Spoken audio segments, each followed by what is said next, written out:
Olá pessoal, eu sou o professor Franklin de Língua Portuguesa e a nossa aula de hoje é muito interessante, que são gêneros literários. É uma área muito importante e nós vamos perceber a diferença entre o gênero literário e os outros tipos de textos que vocês podem ver por aí.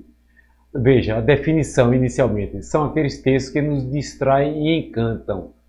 Por que isso? Eu estou sendo bem resumido, bem sucinto nessa explicação inicial, porque você tem que entender que uma bula de remédio, ela não tem nada a ver com literatura, tem? Não. Porque isso não vai distrair e encantar. Se você está lendo a bula de um remédio, é que você está doente. Então, não é um bom sinal. Essa é a diferença. Se por acaso você está lendo o manual do seu iPhone novo, certo? Ou então do TV, ou aquele aspirador de pó, seja lá o que for, qualquer coisa tem um manual. Então, é uma leitura chata, cabulosa, que muitas vezes você nem faz. Você pergunta, e aí, para que serve isso? Eita, esse botão vermelho é de autodestruição. Adeus a casa de vocês, brincadeira.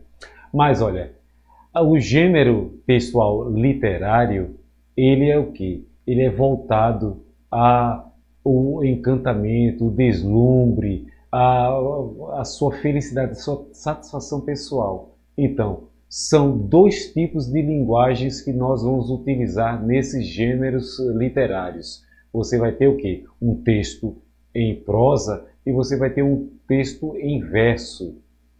Então, vamos começar com esse texto em prosa. No texto em prosa, é a linguagem que você usa no dia a dia. Então, quando você se comunica com alguém, então, é prosa. A prosa que você vê, os matutos gostam de dizer, aquele bate-papo, aquela conversa informal. Então, tudo que você fala ou você escreve, ele é o quê? É a forma de comunicação corriqueira usual, é do dia a dia que você utiliza. Já quando você o quê? Você faz, por exemplo, um poema, você se declama ao namoradinho ou a namoradinha, aí você está o quê? Fazendo aquela rima, você organiza tudo em versos, em estrofes, tem aquela musicalidade, o jeito, a entonação, quer dizer, você tem uma postura, você fala de um jeito diferente daquela conversa com o colega. Ih, rapaz, vice, aquele foi impedimento, juiz ladrão, isso, aquilo outro. Quer dizer, é muito diferente. Então, é uma postura, é um jeito que é muito distinto, muito diferente daquele usado num poema, numa poesia. E você sabe que a poesia, ela tem uma métrica muito especial, é uma matemática aplicada às letras, à organização dos fonemas, das sílabas, das frases, orações. Então, por isso que você vê, um cordel tem aquelas rimas. Agora é o que? Um linguajar mais comum, que a gente costuma chamar, nós aqui, de coloquial. O que é coloquial? Aquilo que é do povo. É o jeito de se expressar que é mais simples. Mas todo mundo fala assim. Nós aprendemos em língua portuguesa o falar correto, a norma culta. E muitas vezes, até alguns colegas, eles dizem, para que isso? Ora, eu prefiro a informalidade, quer dizer, falar daquele jeito, com gírias. Eu gosto de falar até o turpilóquio. Aí, professor, que negócio é esse? Turpilóquio significa o quê? Loquacidade. Loquaz é aquele que fala, aquele que se dirige ao outro a partir de uma comunicação oralizante. E o quê? Turpe vem de torpe, quer dizer, algo sujo, imoral. Então, quem profere, quem fala turpilóquios é aquele que diz palavrão. Percebeu agora? Incorpora isso no seu vocabulário. Você chega em casa arrasando. Maninha, olha, o fulano ali do lado está dizendo um monte de turpilóquios. Que é isso, menino? Aí o que? Antes de você apanhar, você explique, viu? Ó, maninha, ó, aperta a tecla SAP aqui, ó, vê a legenda e você explica o que significa. Então, temos sempre que ampliar o nosso vocabulário, descobrir novas palavras. Então, hoje temos uma ótima ferramenta que é o Google. Então você chega lá, digitou e aparece o significado daquela palavra. Então, nós, quando trabalhamos a linguagem em prosa, é aquela do dia a dia, é o palavreado que nós utilizamos em quaisquer tipos de fala ou de escrita. Então, quando você faz uma redação, por exemplo, você está fazendo prosa. Agora, se o seu professor ou professora ele pede um poema, aí o que? Você já vai organizar direitinho, você faz os versinhos, você o que? Aplica a palavra final, você bota aquela rima bonitinha. Então, tudo organizado em estrofes. Então, é um trabalho diferente. Você tem aquela musicalidade que o quê? Quem ouve fica encantado. Poxa, mas você fez a lágrima descer aqui no canto, está vendo? Isso é estranho, eu nem caprichei tanto. Mas olha, vamos ver os tipos. Inicialmente, a prosa, como eu disse a você, é a linguagem do dia a dia. Então, constitui o nosso jeito habitual de falar. Temos aí o que? Os contos, as crônicas, os romances e o que? Isso aí é tudo o que? Na literatura. Estou agora tirando o que? Estou tirando os falares que nós temos. Então, não conte com receita de médico, não conte, por exemplo, com as instruções do seu celular. Estamos nos atendo agora ao que diverte, como vimos na nossa definição inicial. Então, um conto, você vai ter uma historinha curta, uma historinha que ela é impactante, que ela deixa você o quê? Naquela ansiedade para descobrir o que é que vai acontecer, como é que vai terminar aquela história. Curta, poucas personagens e o quê? Você fica fascinado com aquilo. Então, aguça a sua curiosidade e você quer ir até o final, curtindo cada frase, cada oração e o que? Você se apaixona pela história. Temos também o que? As crônicas, que é um gênero tipicamente brasileiro, aliás, de língua portuguesa. Os países lusófonos, quer dizer, falantes do idioma português, eles o que? Estão de 10-0 nos outros países, nas outras línguas, porque nós o que? Trabalhamos um gênero textual que ele se dirige, é curto também, mas ele se dirige ao que? À parte mais íntima da pessoa, onde nós estamos o que? Levando a partir daquela história, do nosso dia a dia, a pessoa, o leitor, ao que? Uma reflexão. Que mensagem essa história passa para mim? Tivemos grandes cronistas, como que o Fernando Sabino, o Carlos Drummond de Andrade. Então, é um gênero lindo, maravilhoso. Ele não tem o clímax do conto, mas ele o quê? Ele toca fundo em quem lê. Por isso que o texto literário ele é tão bonito, tão empolgante e tão atraente. Então, nós temos os romances que muitas vezes são chamados de novelas. Por quê? Olha, presta atenção. Novela vem de novelo. Novelo de quê? De lã. Então, é um emaranhado de fios. São várias histórias que elas se juntam ao longo das páginas. Você pode ver que as novelas são exibidas na TV ou nas rádios, pelo menos antigamente. Você tinha o quê? Um núcleo central, a história principal, mas você tinha o quê?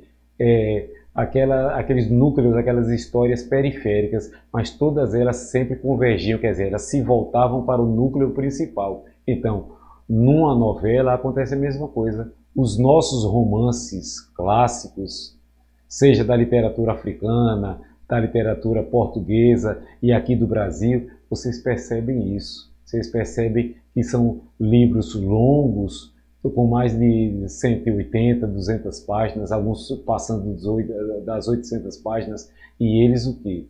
Eles contam a história de várias vidas, mostram que várias personagens, o que é uma sequência histórica que vai o quê? Fazendo com que você tenha intimidade com aquelas pessoas. Você não vai encontrar isso na crônica nem no conto, porque são histórias curtas. Elas o quê? Têm as suas mensagens, mas é no romance que você vai ter o quê? aquela intimidade. Você se coloca ali naquele lugar e você vira cúmplice do autor. E é isso que ele quer, a malícia dele. Que você participe daquela história, que você vá para dentro daquela história e você esteja ali, mesmo que seja como aquele pitaqueiro do jogo de dama. Você está de lado, você sabe tudo, todos os movimentos. Mas ai de você se você abrir a boca para tentar atrapalhar o jogo. Então, no romance você vai ter essa sua liberdade, a liberdade de divagar. O que é divagar? É você sonhar de olhos abertos. Você imagina, cria aquilo tudo. Então, olha, quando você tem um romance famoso, um livro famoso numa livraria ou na sua biblioteca, você corra para ele. Ah, mas já tem o vídeo, está passando no cinema. Não faça isso, porque ali aquela obra está pronta, acabada. E é a visão de quem? É a visão do diretor, do produtor. Então, as imagens gravadas ou filmadas, elas tiram a sua criatividade, o seu poder de imaginação. Então a leitura, ela faz com que você cresça como pessoa. Uma pessoa que é leitora, ela abre horizontes e ela cresce como ser humano, ela tem cultura, ela tem conhecimento e ela tem vivência. Muitas e muitas vezes tem gente que não gosta de viajar. Eu conheci um autor muito conhecido da ficção chamado Ray Bradbury, autor de Fahrenheit 451, que tem na sua biblioteca, dê uma procurada lá, Os Frutos Dourados do Sol, Crônicas Marcianas. E qual o diferencial dele? É uma ficção científica séria, porque ele joga para outros mundos, outras possibilidades, mas ele está tratando o quê? De temas econômicos, sociais. Ele o quê? Faz com que, numa capa da ficção de mundos inexistentes, a nossa própria realidade. Ele faz essa denúncia, essa crítica. Então, ler um livro dele, você fica maravilhado. E é isso que você precisa. Ele dizia que, olha, deveríamos divulgar mais os livros de ficção científica para os nossos estudantes, porque é assim que eles vão ser cidadãos, que eles vão ter imaginação e eles vão o quê? Contribuir muito, não só para o futuro deles, mas para a nação, porque o nosso futuro está o quê? Nas mãos de vocês. E é na leitura, no livro, que você consegue isso. Então, é essa imaginação que você tem que soltar. Um filme, um vídeo, ele empobrece você. Você o quê? Não se ilumina por dentro. Você não cresce, você não evolui. Seja um leitor. Uma pesquisa de 2016 disse que, infelizmente, são 46% dos brasileiros, é muita coisa, um país de 210 milhões de habitantes, 46%, quase metade, nunca folheou um livro, nunca chegou a ler um livro na vida. Isso é triste. Por isso estavam querendo tirar os 12% de isenção de impostos dos nossos livros. Os livros são tudo na vida de uma pessoa. Você pode ter todo tipo de lazer, todo tipo de diversão, mas o livro, bem como seus livros didáticos também, eles são lindos, são atraentes. Os professores se reúnem de tempos em tempos para ler todos os livros didáticos, cada um na sua área, e eles vão escolher o melhor livro para que você tenha esse prazer de ler e a gente compartilhar esse conhecimento, essa nossa passada em direção ao quê? O sucesso de vocês. E os professores têm essa missão de fazer com que seja prazeroso, vocês se sintam abraçados pelo conhecimento e pela abertura de caminhos para vocês. Isso é muito importante. Então, nós temos, além da prosa, nós temos o quê? Nós temos a poesia, que é o quê? Um estilo maravilhoso. E aí vocês vão ver aqui na definição.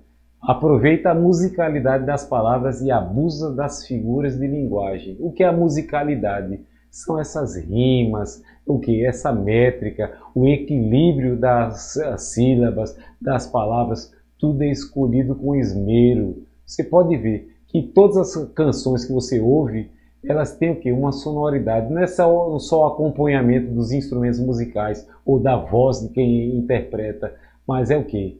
É a letra, o que foi escrito ali. É muito bonito. Um cordel tem a musicalidade. Você fica feliz, encantado com o jeito como se pronunciam aquelas palavras. Elas tocam você. Então, quando você lê um livro de poesias, pode ser o quê? Da Clarice Lispector, pode ser o quê? Do nosso querido Carlos Drummond de Andrade, você vai ver isso. São encantadoras. Não estou falando da parte de romance ou de crônica, estou falando o quê? Das poesias. Porque essa musicalidade das palavras, ela o quê? Atrai você, encanta você, deixa você no deleite, quer dizer, no prazer de você ouvir aquilo. Porque você, mesmo que esteja fazendo uma leitura silenciosa, você sente aquilo dentro de você, aquela efervescência. E quando você recita isso, você se sente empoderado. Uau, eu não sabia que era capaz disso. Eu não sabia que isso ficava tão bonito na minha voz. É encantador, é lindo e maravilhoso. Então, olha, vamos aqui ver as expressões utilizadas na poesia. Geralmente, você vai utilizar o quê? A conotação. Vou explicar direitinho. Mas, primeiramente, a denotação. O que é denotar? Denotar é você usar o quê? Aquela palavra no seu sentido real e natural. Então, por exemplo, o vulcão fumegava. Então, você tem uma erupção vulcânica. Então, o cone vulcânico, ele começa a expelir fumaça e lava.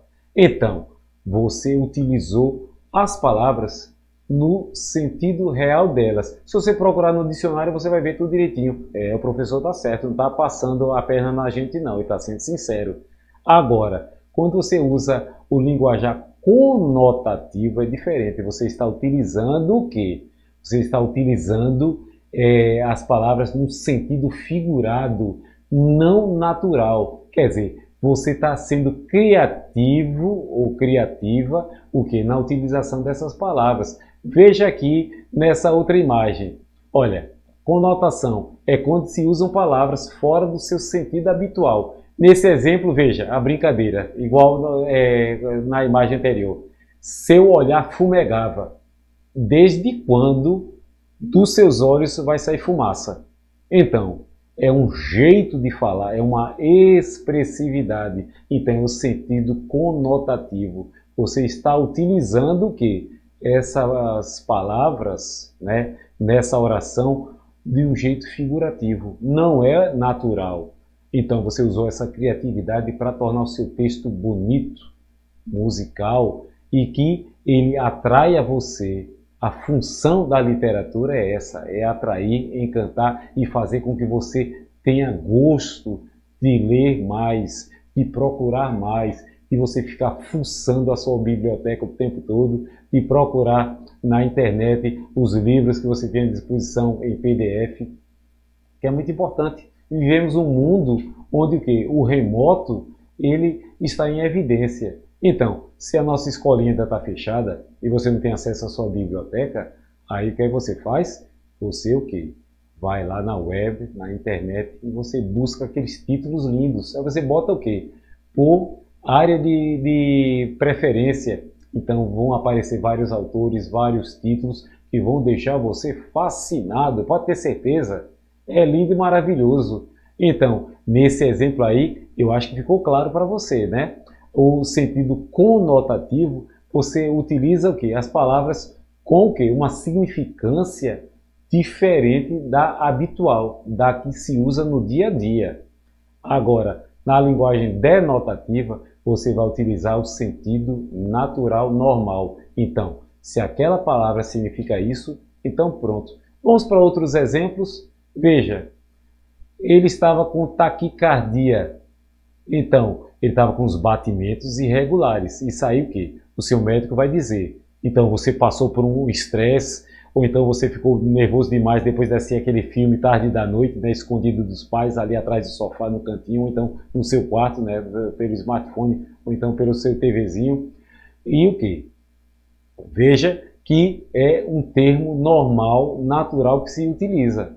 Agora, se eu digo o seu coração quase explode, desde quando o seu coração ali, atrás do osso externo, atrás das costelas, ele vai explodir. Se ele espocar, aí você morre tranquilamente. E vai ser uma coisa muito violenta e chocante para quem achar você lá no chão, né?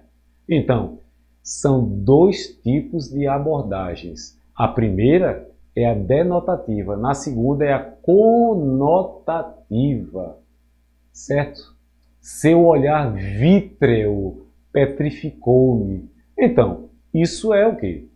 É o sentido conotativo. Vítreo quer dizer de vidro. Significa o quê? O que é que o autor quis dizer com isso? Que você está de olho grudado, você nem pisca. Você está o quê? Fitando a outra pessoa de uma forma o quê?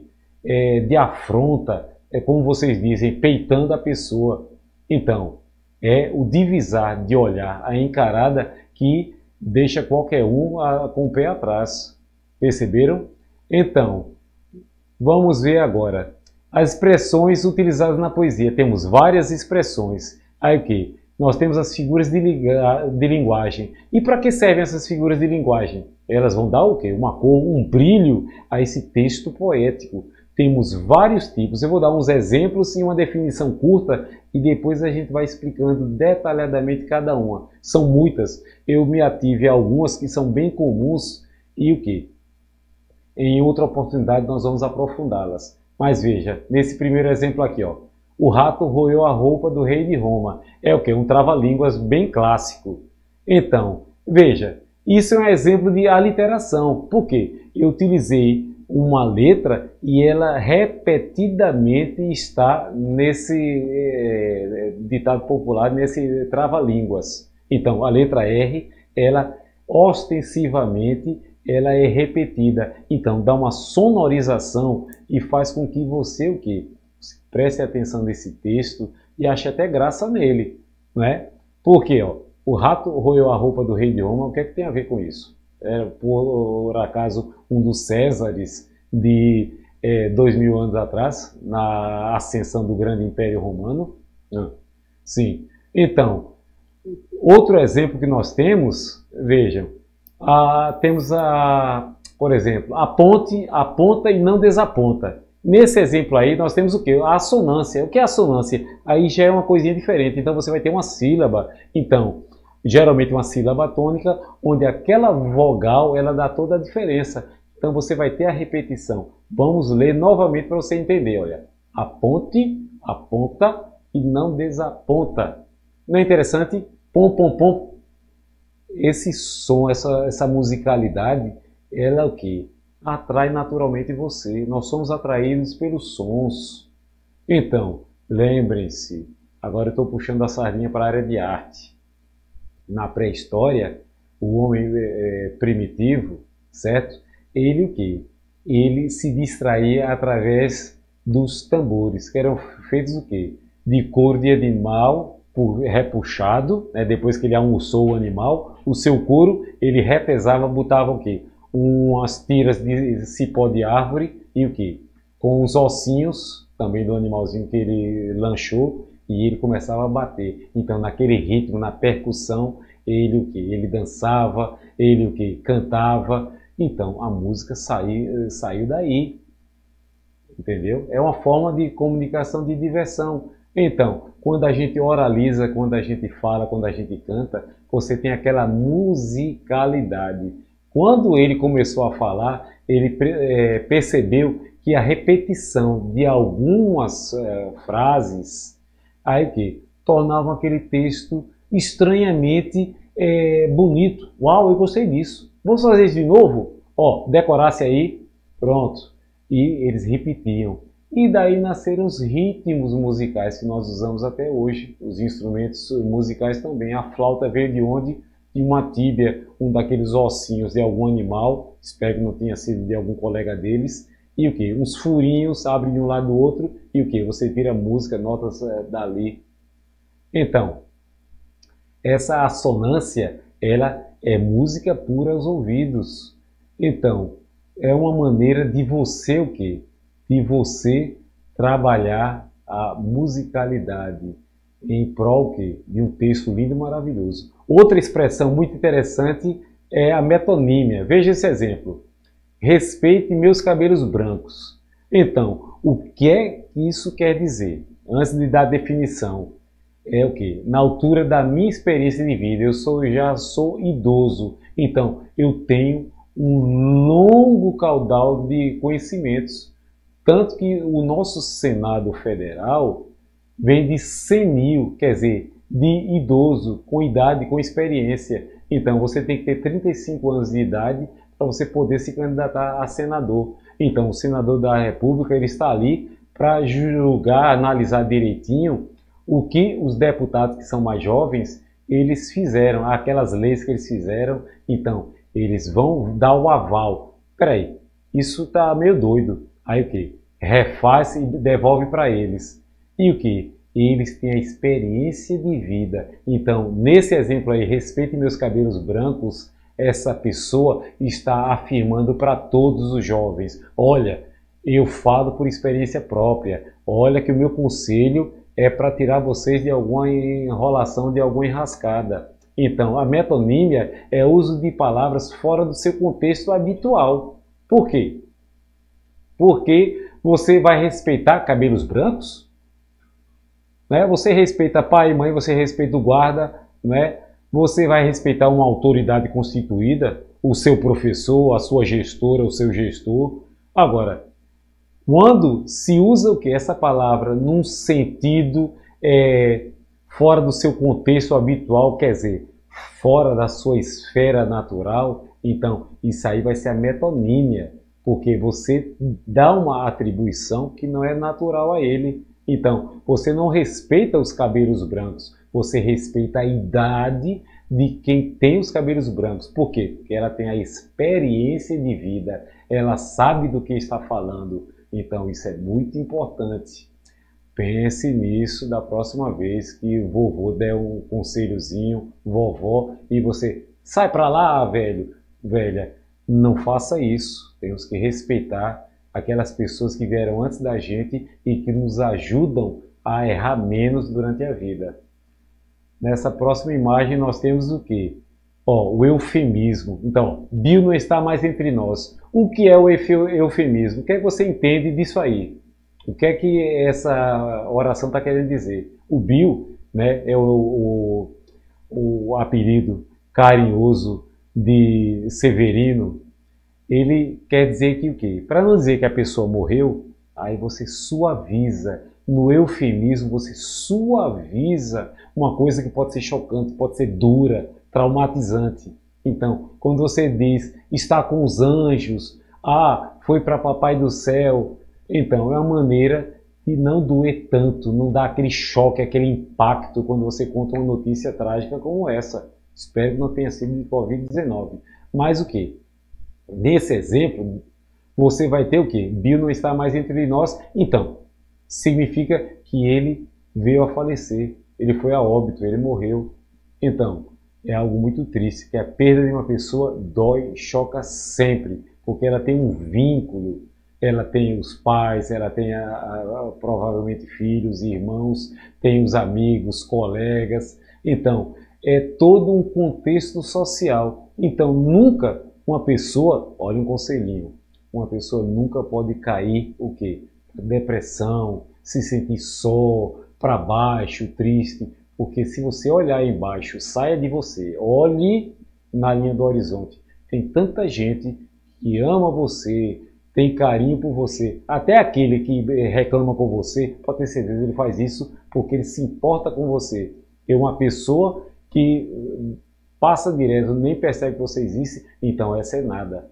Mas aquela que olha por você, que dá uma bronca, dá uma puxada de orelha, é porque tem muito sentimento, muito afeto por você. Então, leve isso em consideração. Então, vimos que o eufemismo é você dar uma suavizada, uma atenuada naquilo que é real e pode ser traumatizante. E você está dando uma refrescada para outra pessoa, poupando o coração daquela pessoa, tá bom? Então, agora nós estamos vendo o quê? Lia estourou de rir com a piada. Então, isso aí é uma hipérbole. O que é uma hipérbole? É um exagero. Você o quê? Exagera no seu linguajar, mas de uma forma proposital. Você faz isso porque você tem uma intenção. Você quer dizer o quê? Que a piada foi tão boa, a gargalhada o quê? Fez jus a isso. Então, a Lia embolou de rir de um jeito que você usa essa expressão. Ela estourou de rir. Ninguém estoura. Você está carregando cinturão de bomba e explodiu? Não. Isso não existe. É simplesmente uma maneira de você se expressar. Então, quando você usa uma hipérbole, você está utilizando o quê? Uma palavrinha que ela extrapola a normalidade. Quer dizer, você constrói uma coisa tão exagerada, tão absurda, que o quê? Você valoriza aquele texto, aquela ideia. Você mostra o quê? Quão grandiosa foi aquela piada. Eu quero conhecer essa piada. Que a Lia ouviu, gostou, imagine eu. Certo? Então, deu para entender até aqui como a coisa é interessante. Essas figuras de linguagem, elas são muito importantes para a nossa construção. O nosso texto literário ele fica lindo, enriquecido e ele é o quê? Como um ímã, atrai tudo e todos. Vejam aqui, ó. Com luz no olhar e trevas no peito. Então, isso é o quê? Uma antítese. O que é antítese? Você está fazendo o quê? Uma ideia oposta, contrária, antagônica. Então, a ilustração é muito bonitinha. Você está vendo o quê? O cordeirinho e o quê? Por trás, a sombra no chão é o quê? Um lobo. Então, uma pessoa tem ótimas intenções na fala, mas se você prestar atenção no seu olhar, ela o quê? Ela tem um discurso que não condiz com o que está no seu coração. Então, cuidado, muito cuidado com esse tipo de gente. E nós nos deparamos com isso o tempo todo. Eu li recentemente um texto muito interessante que fala que nós temos à nossa volta uma quantidade absurda de psicopatas. Muita gente pensa que é o assassino serial de filme americano. Não. A psicopatia é quando a pessoa tem o quê? Uma diminuição na empatia. O que é empatia? É o gosto, a preocupação pelo outro. Eu não me importo com o outro. Quantas e quantas vezes você é passado a perna por alguém? Alguém bota de propósito o pé na frente para você cair. É uma pessoa que sente prazer em ver o seu sofrimento. Então isso é bom de se mostrar aqui. É uma forma, eu dou esses exemplos, porque é uma maneira de você pegar melhor o assunto. Muita gente chega para mim e diz, puxa vida, eu acho tão chata a aula de português, mas o senhor explica de um jeito que, puxa vida, eu saio de outra turma para assistir a sua aula. Então, temos que ter esse jogo de cintura para que você veja que é o nosso idioma, é a nossa comunicação, a nossa vida depende disso. Faça a experiência de cair de paraquedas lá na Coreia do Norte, aí você o quê? De repente, num lugar onde ninguém entende você. Olha o pânico, o desespero. Você quer um banheiro, você quer um copo d'água, certo? Você quer a mamãe. Como é que você vai se fazer entender? Então, um idioma totalmente diferente, uma cultura diferente, um lugar diferente. Então, não tem sensação mais apavorante. Então, a nossa comunicação, se fazer entender, isso é essencial para qualquer um.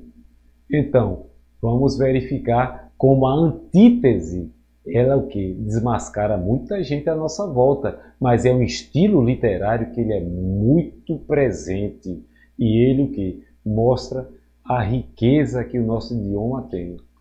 Nesse próximo exemplo, nós temos o que? O paradoxo. Prega o amor, mas espanca os filhos. Então, vocês já devem ter visto exemplos parecidos. Não quero que tenha sido esse, mas olha, isso aqui é só um exemplo.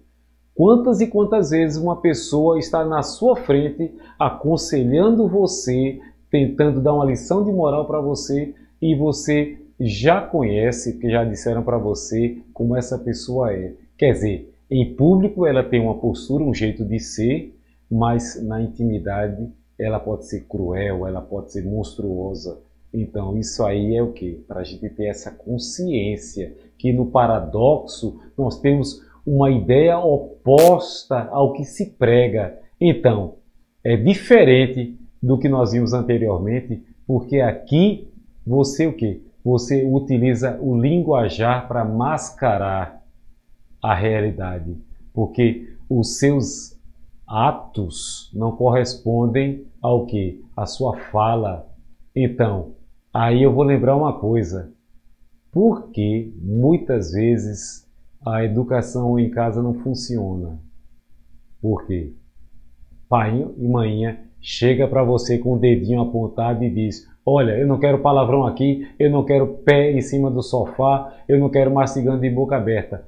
Mas você olha para eles estão fazendo isso. Você, o quê? De pirralhinho, aprendeu o quê? Aprendeu a imitar o que os adultos fazem, principalmente quem é mais íntimo de você, que é papai e mamãe. É ou não é? Então, você imita o que vê. Agora, o que você ouve, ele o que é um reforço. Então, tem que ser uma postura e uma fala que se casem, sejam homogêneas, quer dizer, elas sigam o mesmo caminho, a mesma direção. Então, o paradoxo é isso. É você diz uma coisa, você pratica outra, quer dizer, você não é coerente. Então, esse oposto, esse paradoxo, ele é terrível. Isso se usa muito nas ciências, principalmente na física, vocês vão ver isso no ensino médio. Mas olha, se alguém prega o amor, mas espanca os filhos, a primeira coisa a fazer é o quê? É denunciar, diz que 100. Não deixe isso passar direto. Se é o quê? A mamãe ou uma vizinha, é 180. Por quê? Porque nós somos uma comunidade. Nós estamos juntos. Um estende a mão ao outro. Isso se chama alteridade. É a nossa capacidade de se colocar no lugar do outro e o quê? De ajudá-lo, auxiliá-lo, estender a mão. Porque um dia, quem sabe, você vai ter a retribuição daquele favor. Um favor que pode até salvar uma vida. É ou não é? Então, vamos ficar espertos, porque isso é muito importante e muito necessário. Não podemos deixar isso passar. Então, aqui nós temos uma pequena atividade de fixação. Olha aí. Que outras figuras de expressão você conhece? Aí o quê? Busque exemplos na web, quer dizer, na internet, e procure explicá-las. Quer dizer, você tem os exemplos, você tem as definições, e o quê? Você pensa, isso significa o quê? Aí no exemplo você tenta fazer uma interpretação de texto. Lembre-se que na vida da gente tudo é interpretação de texto. Qual a interpretação de texto que você faz quando você está na calçada e chega no meio-fio? Aí você olha para a esquerda, para a direita, aí você olha para frente. Eu vou atravessar essa rua. Vem carro de um lado, vem carro do outro. Eu estou na faixa. O semáforo está vermelho para os carros ou vermelho para mim. Então, isso tudo é o quê? Interpretação de texto. Você tem o quê? Você tem o material para ser interpretado e aí você toma uma decisão. Pronto, está vermelho para os carros, ninguém vem correndo ali desesperado para avançar o sinal, então eu na faixa, como um bom cidadão, eu atravesso. Então, tudo na nossa vida é o quê? É interpretação de texto. E esse exercício aí é bem simples. Nós vimos vários o quê? Nós vimos várias figuras de linguagem, nós vimos o que é o quê? O texto denotativo, conotativo. Então, eles enriquecem o texto literário, que é aquele texto que você encontra naqueles livros que você ama tanto na sua biblioteca. São aqueles que eles distraem você e muitas vezes eles informam, tornam você mais humano, porque muitas vezes é nos livros que você encontra uma experiência de vida. Não é obrigado você sofrer, você o quê? Passar por aquela aventura terrível para que você o quê? Adquira aquele conhecimento. Então, os livros são uma ferramenta essencial para que nós possamos ter essa vivência, essa experiência e nós não sejamos senis porque você está com Parkinson ou Alzheimer. Não, isso é interpretação errada. Porque a senilidade é o que? A experiência de vida que veio com a idade, o passar dos anos e o acúmulo das experiências. E a nossa literatura ela é construtiva, ela sempre traz algo de precioso para a nossa vida. É sempre o quê? Uma soma, um acréscimo. E para mim, eu posso dizer como professor que eu amo isso. É o quê? É uma multiplicação, não é apenas soma. A aquiescência, a aquisição, a adição de conhecimentos e o quê? Do prazer da vivência de outras pessoas. Aquele mundo criado pelos autores, que é fantástico. Seja na poesia, né, com aquelas rimas, a versificação, a métrica, seja com a prosa, que é linda e maravilhosa, dos contos, dos romances e das crônicas. Eu espero que vocês tenham apreciado muito essa nossa experiência. Fiquem ligados no EducaPE, porque é sempre um privilégio estar aqui dando uma aulinha linda e maravilhosa como essa para vocês. Até a próxima.